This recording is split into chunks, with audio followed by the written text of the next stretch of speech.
Ngihleli la ngicabanga umjolisi ethi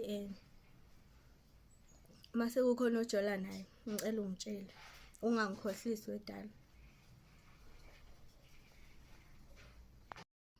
Uthi ngingasebenzela mahhala ngoba nami ngifuna ukuyozama phambili kwabanempatho abanothando lwami. Ngiyazibuza-ke if he says yena ufuna ukwazi khona ezodlulela phambili. Thina as women siyithatha bile ukuthi ifake isinqa naye afake isinqa.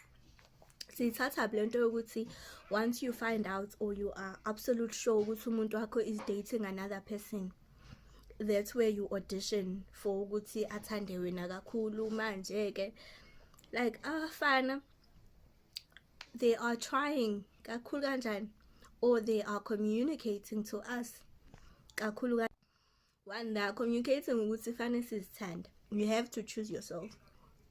Akusho ukuthi when someone says like that kusho ukuthi manje akasakuthandi noma ubengakuthandi. Ubekuthanda vele in the course of your relationship, kodwa ngoba nisekho on the same page about ukuthi relationship yeni imiphi, mtete phuma ke usufind out ile ukuthi unawo umuntu osifazana akajola naye. That's when you leave. You don't audition, you don't try. Abo umjolisi didn't say ngizofaka itoto naye afaka itoto. The way that we are or have been taught. Mina nje khona umama wangitshela ngina 17, I wasn't even ready for sex at the time when I was crying because umuntu engangijola naye was dating someone else. You find out him wathi nje faka isinqa naye afaka isinqa, ungathuswa nje intombazana. As an adult woman namanje a clock kimi ukuthi how could an adult woman say that to a child, because I was only 17 at the time.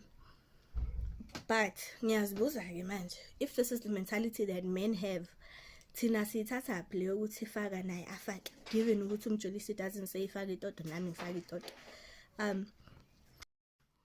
Uthi nami ngifuna ukuyozama phambili kwabanye impatho kabanothando, meaning he has the mentality ukuthi mangiphuma la ngizokuthola okungcono. Why do we as women think abafana bayafana, so mangiphuma kulesi sihlama lesi nolandela ihlama? Why do we choose to have that mentality?